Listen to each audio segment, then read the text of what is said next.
video, I'm gonna be talking to you about more books that I read in the month of November.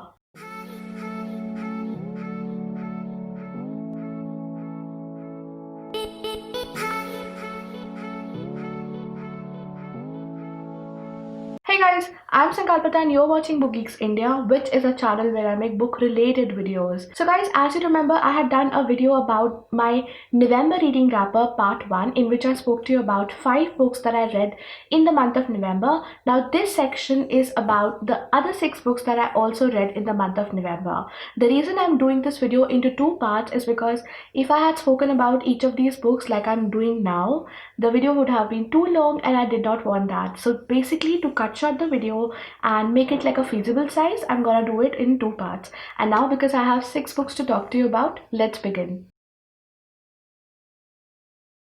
Book number 1 is Emma Donoghue Halfway to Free. This is actually like a short story by this really popular author. Emma Donoghue is the best-selling author of this book called Room, which was shortlisted for the Booker Prize in 2008, and this book was actually turned into a movie in 2015, which was also nominated for the Oscars. And this is a short story that is also available on Kindle Unlimited. That is exactly from where I picked it up. So this is not exactly a book. Technically I'm cheating because this is actually a very short story. It's basically that, not even a novella, it's a short story. So this book is basically a dystopia. I keep saying book, but yeah, bear with me. So this book is basically a dystopia which is set in the 2060, and we see a world in this where everybody is fighting climate change. Everybody is concerned about that. All the governments and top organizations of the world have come together and joined hands to prevent humanity from destructing itself. This is a world where people are not allowed to have kids. Well, technically they can still have kids, but through the means of various regulations, policies, laws, and a lot of other things, governments and organizations have made sure that people will not have kids. The ultimate luxury in this world, which is available to very few people like millionaire celebrities or billionaire businessmen or the royalty, the royal people, it is to have children, the ability to have children. The rest of the people, they just can't have it because there are rules in place. Like I told you, people are not allowed to have kids in societies. They are like entire corridors where children are not allowed on public transport, and the system itself is designed in such a way so as to make the world baby free. So it is in this world that we see the story of this middle-aged woman called Miriam. Miriam is very keen on having children. This is something that she thinks about and she wants to act on, but of course having a child is not a practical decision. But when she meets this like-minded guy called Ned and he also has a similar intention, their world changes. But in this society, only people who are actually having kids, like normal people who are having kids, are the ones who drop out of the system and they go to remote places, they live in jungles and that kind of a thing. So this is the premise of the book, and though the book has a lot of potential and I loved reading it, it is a book which has to be developed into a full-fledged movie because there was just so much more that I wanted to know about Ned and Miriam's story. It feels like the moment it ends, it actually should have begun. So it is like the end of a beginning. Book number 2 is also one of my Kindle books, and like you guys told me last month, you are looking for a lot of horror and mystery thriller recommendations. So I did make a point to pick up some mystery and horror and thriller books from my Kindle. So I came across this very interesting looking cover on Kindle and I just downloaded it. I also shared it on my Instagram. So this book is Dead Never Die, based on the rural legends of Rajasthan, and it's by an author called Siddharth Nirvan. This is also a short story collection. It has basically 3 stories and 3 of them are like packed with flavor. I don't think they're that spooky. Like if you're looking for Stephen King kind of vibe, obviously you will not get it here. Let me also tell you that when it comes to horror, I'm also a kind of beginner level reader. So even I am discovering new reads and I'm just coming out. And if I talk about my level, I would definitely place it not even at intermediate. I will say that I'm a beginner level reader. So like I told you, there are 3 stories in this book. All of them have a definite Rajasthani folklorish kind of flavor which I absolutely love. There is one story which is called The Cursed Village of Churela. So this is about this particular village whose residents leave the entire village for one night every year because there's some kind of sinister things, sinister dealings that are happening on that particular night. The story number 2 is about exorcism place in Pushkar, Rajasthan. Third story is also about this village where the women who are born in that village have a very different kind of ability, where have a very different kind of thing going on. And I'm not gonna disclose you anything more than this. But like I told you, yeah, spooky, okay, but local flavors, packed with local flavors.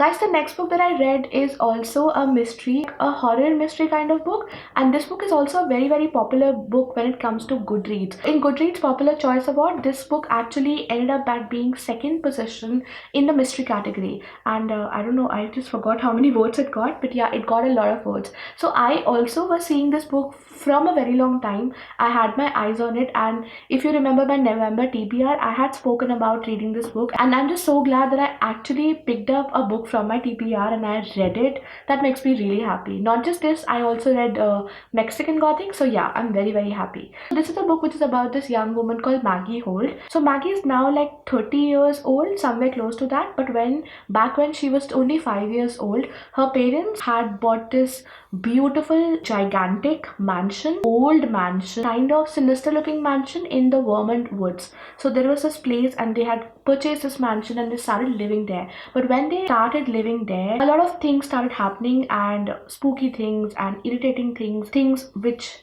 indicated that there was something going on with the house. And the situation got so bad that within 3 weeks of staying there, they had to leave. The entire family had to leave in the dead of the night. Now back when they had come out of the house, Maggie's father decided to write a non-fiction book on the experiences of that house and on the house itself, which he called House of Horrors. That book surprisingly became this huge phenomena, like a worldwide phenomena, and so much so that they had never ever expected it. Fast forward to the current time, Maggie is a restorer of old homes, and now she does not believe any word of whatever is written in that book. But when her father dies, he leaves the entire mansion to Maggie, and it is once she's there that she realizes that not everything that she believed is true. This is Maggie's story, and also the story of that book itself, also the story of her parents.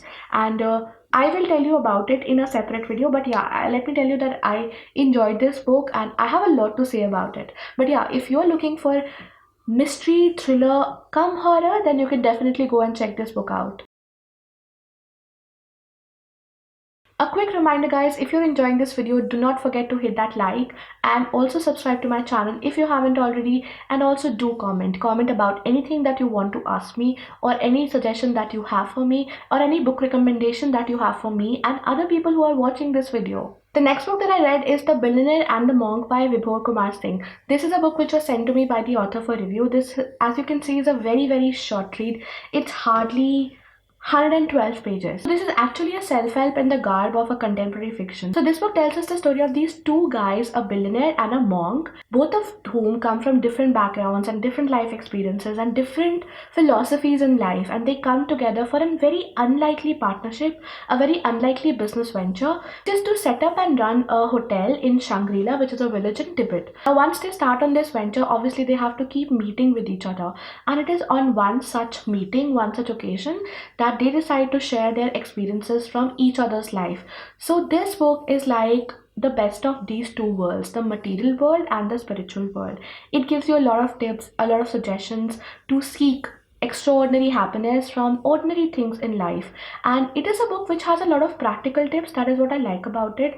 And yes, I have read a lot of books on happiness in the recent days, but one thing that I can surely tell you is that one, it is a beginner level read which is bound to benefit beginners, and even for a reader like me, some things need reminders, some things have to be told again and again, or relived again and again, practiced again and again, to actually make it into a habit. Like I told you, it's not very complex, it's quite easy to read, but yes, it's not exactly a fiction. I would have loved it if this book was packaged like a fiction, but yes, it's essentially a self-help, because storytelling does not really have a long and huge part in this book. Guys, the next book that I read is Princess, A True Story of Life Behind the Veil in Saudi Arabia by Jean Sasson. So this book tells us the story of this woman who belongs to the royal family of Saudi Arabia. She's related to the king of Saudi Arabia, and this woman has hidden her name and spoken about the family, the lives of women there, the treatment of women in their family, and basically about the lives of every single woman in Saudi Arabia. Now, this book was written back in the 1990s. I think it was 1991. So we have to take into consideration that it was almost 30, like not almost 30 years ago. Even then, it's a eye-opening read. Like, I read such disgusting and brutal and just evil things in this book that it just shattered my heart. It was so difficult to read some parts of this book because you will not believe the things that are told in this book. What Sultana says is that she has no dearth of money. Like, her wardrobe is star-studded. She has excellent collections of gowns, and she has beautiful wardrobe, all kinds of lavish jewelry. She also has mansions, a lot of mansions in separate continents of earth, private jets, but her life is a gilded cage because it is controlled by all the men in her life. And it's not just that, it's not just Sultana's story she talks about, she also narrates to us the stories of other women that she has been in contact with, people from her own family and people in her circle whose stories she know. So what she tells you is that women have no control over their life. Either they're controlled by their fathers or their sons or their husbands or their brothers. And basically their purpose is only one: to bear the family, sons after sons after sons. The birth of a daughter is looked down upon, even frowned upon. Nobody wants a daughter, and that's just sad. Finally, guys, the last book that I read in the month of November was Gauri by Satya Sam. Now, Gauri is the story of one particular woman called Gauri, but also a lot of other women who are dedicated and devoted to their family and to the people whom they love. Gauri narrates to us the story of these two people, Gauri and Shiva. Gauri and Shiva find love in each other and they decide to get married, but this decision is not supported by families on both sides. So much so that Shiva's family absolutely does not want anything to do with Gauri. But nevertheless, they decide to get married. But after an emotional confrontation, they just become estranged and they are not in touch with their families. Now, some years pass and things are going smooth, but then there enters a third person who kind of threatens to upset the delicate balance of their marriage. And this is the story of their marriage. This is the story of Gauri and what all lengths she would go to protect the ones that she loves. This is a story which shows promise, but the writing itself is a little lacking and also amateurish, so I did not enjoy this book that much. I think it was an okay read, and yeah, that's pretty much it. Also, guys, if you want to check out a detailed review, I've done that on my blog, so you can definitely go and check it out there. That's it from me in this video, guys. These were the 6 books that I also read in the month of November, in addition to the first video in which I showed you the 5 books. In case you have missed that video, I will link it down below and also here, so you can definitely check that out. If you enjoyed this video, don't forget to hit that like, and also comment down below about your November reads. How many books did you read in November? Which were your favorite reads? And let's just get chatting. That's pretty much it, guys. I will see you with another video super soon. Until then, bye.